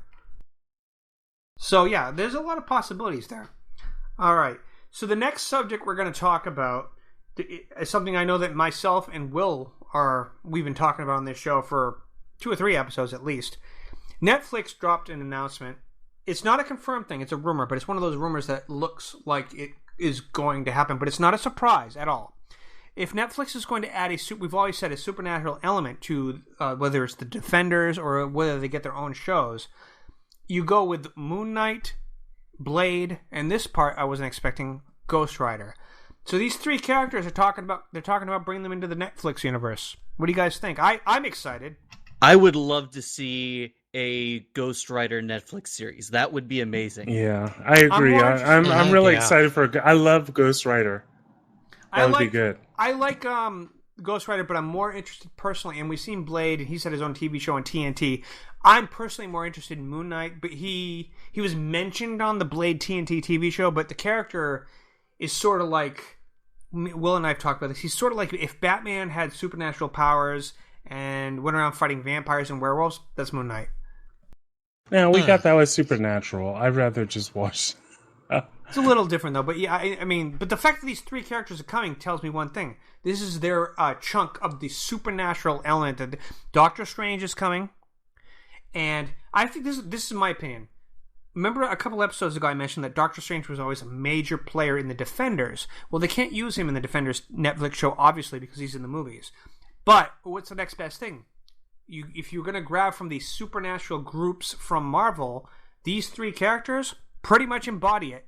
So I think it's pretty cool. I think they're going to take those 3 characters and they're going to...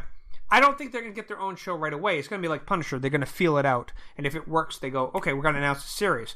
I think what's going to end up happening is you're going to see these characters appear in possibly the next season of, well, any of the shows. Maybe Jessica Jones season 2, maybe Luke Cage, maybe even Iron Fist. Luke Cage is in September. It's already in. Yeah, well, these characters, they said they were going to introduce these characters. They didn't say when. They could throw them into episodes of Iron Fist. They could throw them into episodes of Luke Cage, and just to feel out the audience reaction. And then, like Punisher, you announce them as getting their own thing. Or they could just wait until the Defenders come out. But I think they're going to trickle them in throughout these other series that they're talking about, and then see how the audience reacts to the supernatural characters getting introduced. You're obviously going to be bringing in vampires with Blade, and you're going to be bringing in werewolves if you bring in Moon Knight, because werewolves were a big part of who he fought, and possibly demons with Ghost Rider. So you got werewolves, demons, and vampires. You got a pretty good mix coming up here. I think. Oh my! Wow. Yeah. Oh my! Exactly, like lions, bears, and whatever, tigers. What do you guys think? That's fine with it. I mean, yeah, to me, I like pretty more cool stuff on Netflix, more stuff that I can binge watch, more stuff that's interesting from Marvel. I'll watch it. Do you think they're gonna? Obviously, Doctor Strange is gonna come out probably before November. This happens. It's November. Okay, Luke Cage is in September. Okay. Doctor Strange is in November. Do you think they're going to? Here's my question then. Do you think they're going to gauge audience reaction to the? Okay, so they've never dropped the actual supernatural. CW has, but do you think they're going to actually drop the supernatural aspect of Marvel's universe in first Doctor Strange, or do you think they're going to just simultaneously do it with Netflix introducing these elements along with Doctor Strange at the same time? No, I think it's going to be Doctor Strange first. You think? I don't think it's going to be overtly supernatural. So far, what they've done, especially with Thor, they've passed it off as high-level technology, super science, on the current comprehension of Earth. I think in Doctor Strange, you've always seen from trailers where he gets punched and he gets his soul knocked out of his body, which was awesome. That's not science. That's magic. That's that could be metaphysics. Stuff. You could. But I think they can't just oh, it's just science. It's just a form of science we don't know. They have to introduce some kind of physical magical thing in this one, because that's what he is. They're not going to shy, like Wonder Woman. They're not going to shy away from the fact there's a mystical element. What I think they're going to do is, actually, it's with vampires. Now, you could do the underworld thing where you could say it's a race, and they just happen to be the responsible for the legends. You could do that with the werewolves too. So they if they wanted to, and this is where they have to be careful, they could imply that vampires and werewolves, like with Underworld, are, they've been legendary, so that we turn them into supernatural. But to be honest with you, even aliens are considered supernatural if you look at the definition. It's anything that's outside the normal. It could be considered supernatural. So there's a lot of ways they could word things to make people who are like, I don't accept there's magic, as metaphysics, and just say, well, there's just stuff you don't understand. So I'm not worried about that part. But what I think is it's no coincidence that they announced Moon Knight, Ghost Rider, and Blade. Those 3 characters are part of the same genre. You know what I mean? So it sounds to me like they're wrapping them in a little gift box and saying, let's plant this as like a bomb of Netflix's version of what Doctor Strange is about to do for the movies. We're going to throw in the supernatural element into our existing universe. Anybody else have any thoughts about that? Yeah, I think you could be right. All right. Okay. So as we move on, so there's been 2 episodes. I was going to talk about this last week, but we didn't have enough time because we were really going on a roll with the whole Civil War discussion. But The Flash has had 2 episodes that were the finale's next Tuesday. Next week, right? So The Flash had its. I'll start off first with the Kevin Smith's directorial debut because they want him to come back. Last week there was an episode called The Runaway Dinosaur. Now for me, I lost my mom, so everybody who's lost their mom has been piping in about how this episode affected them.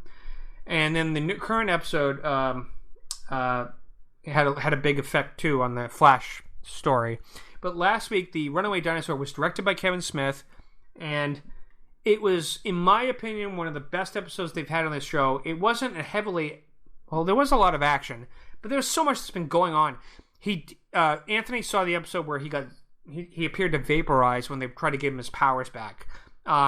He went into the Speed Force, and the Speed Force took the form of his mother, and his mom... Among other things. They actually implied in one of the lines that she said to him that his mother's spirit may have actually be part of the Speed Force and be talking to him, and it's not just the Speed Force because you remember when she died, it was through Zoom. So not Zoom, sorry, the Reverse Flash. So she was killed by a speedster. They kind of inferred. I'm pretty sure it was just the Speed Force. No. You weren't, unless you saw the episode. I saw the episode. I'm pretty sure it was just the Speed Force I was talking to. I got the implication that maybe her spirit went into the Speed Force as its resting place, and that she was part of who was talking to him. That's what I got. She's like a Jedi. Well, the Speed Force said, we are taking forms that you are familiar with. But he also said, who's talking, the Speed Force and my mother? And she said, both. I don't think she just meant... It's sort of like when we tell a person who's dying, you'll be okay. Tell your family yourself that you love them. But remember, when we know they're going to die. She died while the Speed Force was going on around her through those speedsters. That's why I'm thinking maybe her soul... Anyways, that's just an inference. It's a philosophical thing. Anyways, either way, I was deeply moved by the acting on Grant Gustin's part. Made me tear up. Here's a little trivia. The episode titled "The Runaway Dinosaur" was actually the story that Barry's mom read to him that he remembered from his childhood was actually an actual story called "The Runaway Bunny." But they decided Kevin Smith convinced the writer to change it to be the Runaway Dinosaur, just so it wasn't a little bit different. But it's based on an actual children's book, and the idea was that in order to become strong enough to face a Zoom later, he had to kind of come to terms with letting go of the fact that he's not always going to be able to stop the people he cares about from dying. Tragedies are going to come his way, and he has to deal with it and not beat himself up because he can't stop every person from dying. He's going to have to just help who he can and accept the people the losses for whoever he can't help. And by the time he comes out of the Speed Force because of Iris, I got this joke inference that happens in the next episode where may the Force be with you, or it's more like everybody's starting to look at the Speed Force as like a religious thing because he brings Jesse back, and the Speed Force is like a thing now. He's all religiously reawakened, like a born again Christian. He's like, the Speed Force is with me. I don't know. What do you guys think? Mm-hmm. I think you're right. Yeah, I got that in this week's episode. He was like, "Oh yeah, everything's okay. We've got it behind it." It's like Yeah, he believes that somebody's backing him up in this Speed Force. It's like he had a religious awakening. Yeah. Yeah, I got that inference from that. Anybody else see the episode? Oh, Magnum, you said you saw it. What did you think? Sorry about that. I was watching a teaser for Vampire Diaries season 7. I was going to say, you saw the episode. What do you think about the Did you runaway see this dinosaur? episode? I didn't see this week's episode. I only saw last week's. All right, well, at the moment, we're talking about last week, so what are your thoughts about it? About what specifically? The one with his mom and the Speed Force. It was all good. I mean, it was just to me, it felt like a filler, on how he got his powers back. And, it's like, if you could catch this speedster, you will get your powers back. But if you don't, and you go back, you'll never be the Flash. And there's, you get the Flash running, at a blurry pace, and this dude is running normal. I mean, really? So, and then at the end, he finally catches himself, and it was himself. Oh, I'm now the Flash, and everything. I think the writers could have done a little bit more for this instead of saying, "Hi, I'm your mom. I love you. Hi, I'm your stepdad. I took care of you. Hi, I'm your girlfriend." And during this whole show, so it's just my opinion. It could have been a little more meatier rather than just. A flat steak with some gravy. I'll tell you another quick thing that I loved about the episode that has nothing to do with that plot, the B plot. When every time they were coming up with a plan, like when Barry came back, I loved the relationship that's developed between Earth 2 Wells and Cisco. When Barry says, "We're gonna do this, and I'm gonna do this for you guys," and they both look at each other and they go, "Plan H." I love that stuff. That was just the way those two have become. They start off hating each other, and Cisco and Wells, and then they go Plan H, and I just think that it's pretty awesome. And we know that Jesse's going to become Jesse Quick, and Wally's going to become, whether he calls himself Kid Flash or whatever, he's going to become some speedster. And they was testing him. He's throwing the cup down. I thought that was great. Now, as far as the next episode after that, which Anthony hasn't seen, but his dad's dead. His dad's dead. That's at the end of the episode. Yeah, yes. But I'm pissed about that. He was, okay, here's a little trivia for those that don't know. The woman who played Dr. McGee played his girlfriend on the original Flash 80s TV show when John Wesley Shipp played the Flash. Yes. And they were starting to get to know each other. She's like, "Who are you?" Who are you? And then you're getting like, thing, right? "Oh, that's cute." And then he dies, and I was pissed. Right, but again, you've already said it. I think maybe on this show or not, that the guy in the Iron Mask on Earth 2 is his doppelganger. He's the real. In my opinion, he's the real Jay Garrick. Right. So he's going to be his adopted stepdad kind of guy. Yeah, because two episodes ago, he gave a big hint when he said, "Garrick, that was my mother's maiden name." Mm-hmm. Because events change. So I think he's going to be the guy in the Iron Mask. Who's the real Jay Garrick? He's going to be a speedster himself. Yep. So you're going to have 4 speedsters on the show. Well, that's the way the Flash has always been in the cartoons and the comics. Which is fine. Again, I like it. It's great. Yeah. But the thing, like I've said throughout the show, is a lot of this season is Barry Allen has been an idiot. I mean, right? He's young. He's young. We've gone over They're this. portraying him as a millennial rather than a superhero. Right. Again, 4 episodes ago, when he opened up the portal to let Zoom back, I'm going to go catch Zoom, and he started mouthing off like he's Spider-Man or something, and Zoom gets away, and he captures Wally, and he has to give up his speed.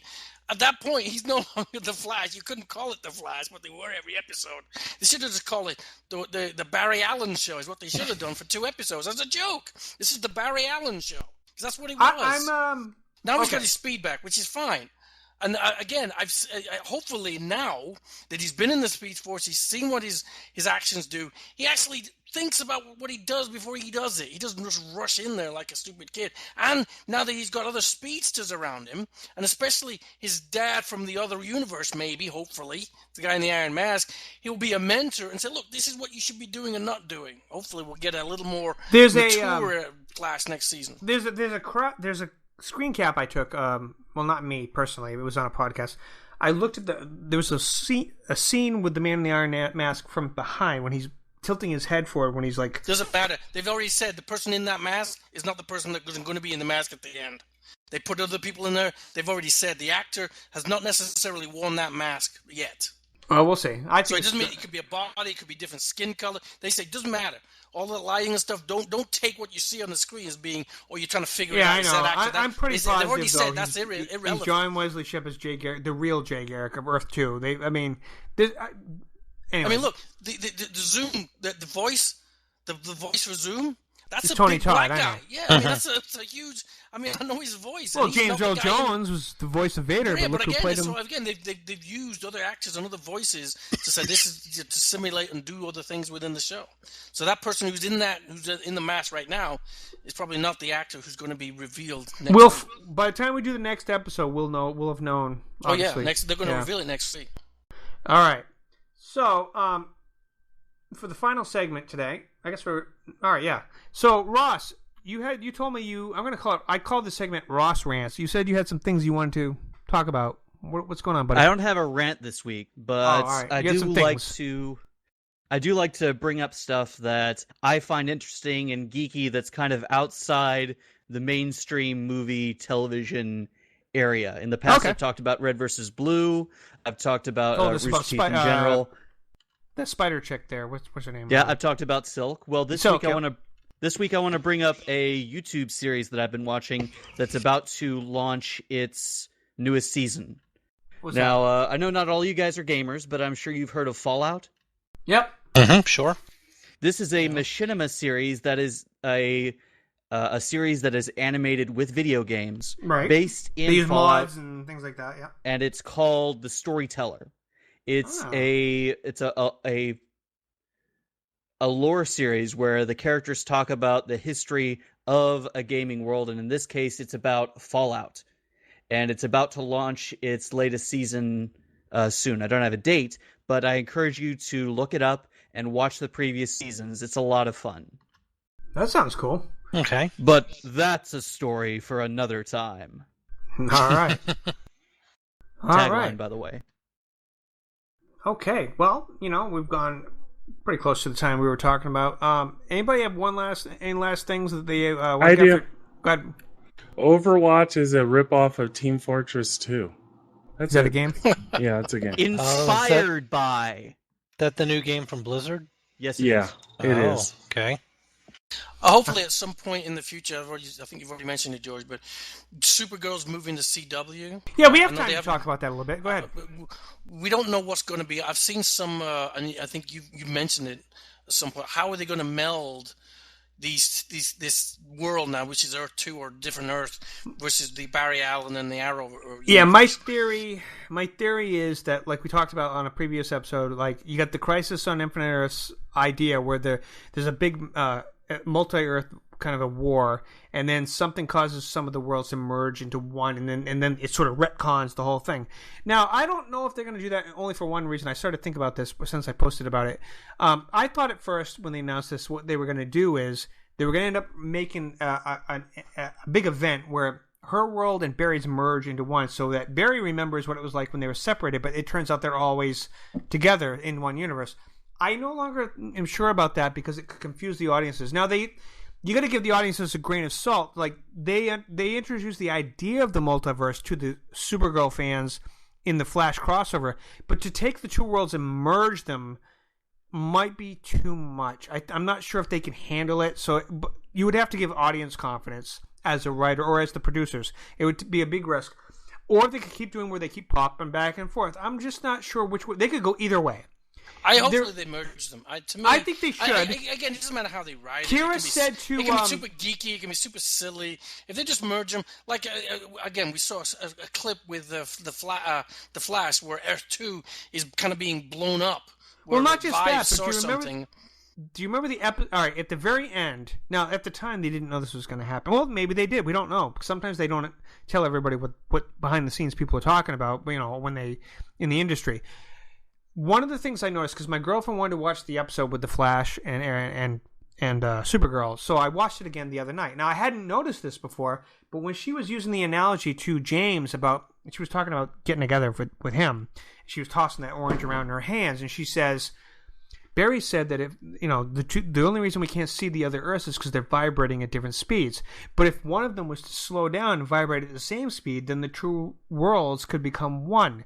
Now she was talking about her and James, but I started to think about it, and I was wondering if that was a hint. So if her Earth and his Earth end up somehow vibrating at the same speed, they would suddenly become one world. I think it could be used as a hint as to what they might be planning if they do it right, where you suddenly, instead of having him have to cross over to her world, they suddenly merge their worlds together. Now the only difficulty with that is, if you do that, you're suddenly saying Superman and Supergirl are in the CW universe. You would then have to explain it over on Arrow. You would also have to explain it over on Legends of Tomorrow, which wouldn't be such a far-fetched thing, because that show's very out there anyways. And you'd also have to, Flash obviously lends itself to the idea of the constantly changing timelines and the constantly changing universes.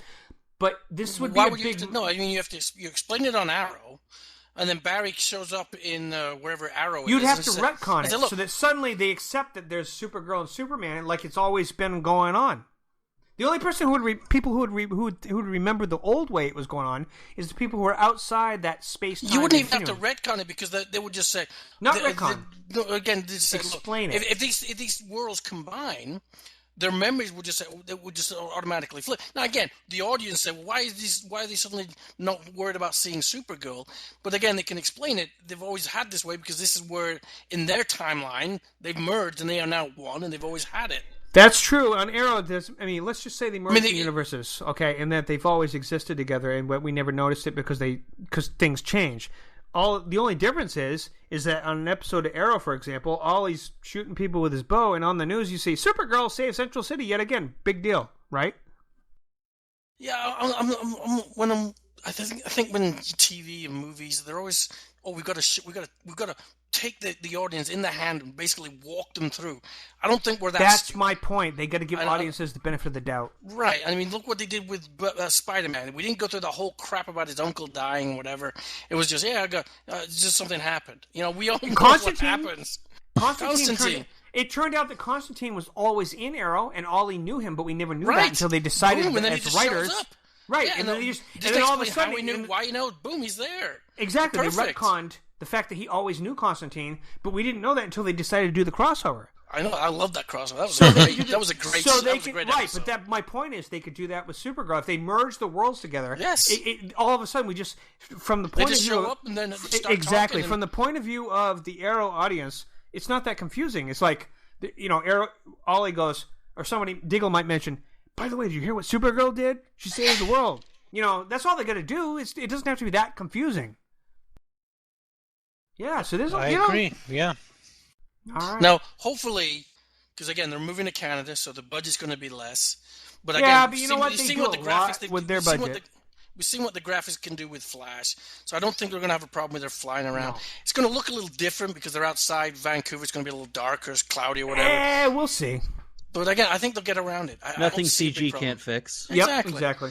Just use the little, take it on the airbrush and just brush out the clouds. And I'm confident. Plenty of B-rolls to be had. Yeah, and CW has proven that if you, they're probably gonna have a bigger budget with this merger anyway. So it's probably part of the deal. I mean, it's not gonna be $3 million an episode like Supergirl was, but it might be like 1.5.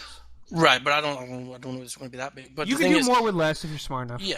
I think that they've already proven that they've had the big ape and the guy with the shark head. Oh, good point, King Shark. He was great. Yeah, I mean they've already had the ability to do it. It took a lot for those budgets, but I mean they did it. All right. Well, you know what? I never thought about that. That's a good point because they probably stretched their budget when they did the King Shark episode and the Gorilla Grodd, but still the King Shark episode, the last one. That was, people are still talking about it for considering how much they had to CGI and spend on that episode. Yeah. They did a damn good job because he was in it a lot and he was more than what people thought he was. Right, yeah. All right. You're going to see a lot of him. You're going to see him in the water, out the water. Exactly. Yeah, good point. So once I'm confident. once they've got her flying around, they've done a bunch of CGI. They can just reuse some of that stuff. Yep. I'm not. The flying stuff isn't really. I doubt that's the heaviest CGI that they do. It's the little things. It's like when she's using her heat vision, and when she's, super. Don't you think they'll be able to use some of that, bringing it over from this episode of this season? They don't. We will see. I have a funny feeling one of these finales, whether it's The Flash, Legends of Tomorrow. We'll talk about Legends of Tomorrow. John and I were going to talk about Legends of Tomorrow. It gives people a chance to catch up if you guys want to check out. That show is awesome. We're going to talk about that. The season finale is going to air Thursday. Next week, I'm going to make sure that's one of our priority, unless something major overwhelmingly drops. But Legends of Tomorrow is an incredible show, and is completely connected to everything we're talking about in the CW universe. And I'm going to talk about that next week. But I wouldn't be surprised if by the time either that one ends or the Flash airs its season finale, something hints towards Supergirl. Maybe the very end of the Flash, Supergirl suddenly just shows up. I mean, I don't think that's going to happen. I don't think that's going to happen. I don't think that's going to happen. But okay. Hopefully it does. I mean, I'm going to. One more thing. All the times I've said, and I was wrong, but only because I think it's a matter of time, but it just wasn't at that time. I still think Tom Welling's coming as when they cast Superman. Now, like you said, now he's on is the CW. time. CW. Mm-hmm. Yep. Yeah, now he's on CW. They can do it because that's what I'm saying. I love that. That's that exactly would be what I perfect was trying to say. Well, because Tom Welling and the CW have a great relationship, and now that she's moving over to the CW, I think that because they have a good relationship with Tom Welling, the odds of it actually happening are now like sky high. We could actually see Superman on TV again. Yep. And Tom Welling would actually get to wear the suit again. He's already said on a talk show I watched that he's ready to go if they call him. Well, I hope so. He said that, so he's not doing a hell of a lie. He did a movie, but it's a stupid movie. So anyways, some love movie. Anyways, yeah, that's a great critical reaction. Yeah, he did this movie, but it's a stupid movie. The Mist was a good movie. I don't know what you're talking about. No, it's not The Mist. It's some new love movie. Or The Fog or something like that, right? Yeah, that might be it. Had to do with something you couldn't see through. The Cloudy Day. Yeah. All right, you guys. Good episode. I had to spill. There was too much news that dropped this week, so we're going to spill some of it over to next week. Hopefully, there isn't a huge saturation of news that makes me have to, pick and choose. We covered a lot. Right. We did. All right. Guys, I want to thank you for joining me. We almost hit the 2-hour mark, so I know we all have to get going. But you know what? I want to thank you guys for joining me. Any last things anybody wants to talk about real quick for 2 minutes? No, Ant-Man can beat Batman. He probably could. All right. Well, he already beat Iron Man, so. All right, you guys. I want to thank you for joining us. For all you guys listening out there, thank you for joining us. Super Geeks 7 on Twitter. You can harass us if you want to. I haven't been checking it, so if you're saying stuff, I don't know what you're talking about because I haven't checked it in like a month. Supergeeks99 on Gmail. That guy Bob is still bugging us. He's saying your shows don't suck quite as much, but you need to get rid of Anthony. And I'm like, no. What? What happened to affirmative action? That's what I keep saying. You're our token black guy, right? Right. I thought I was. Oh, yeah. He did say something about... What color is Ross? Is he Mexican? Anyways. I'm bright purple. He is white as Jon Snow. I'm yellow. All right. Pink polka dots. All right, you guys. Thank you for joining us. Okay, yes, Audience, thank we'll you. see you next time. Bye, guys. Okay, bye. Thanks.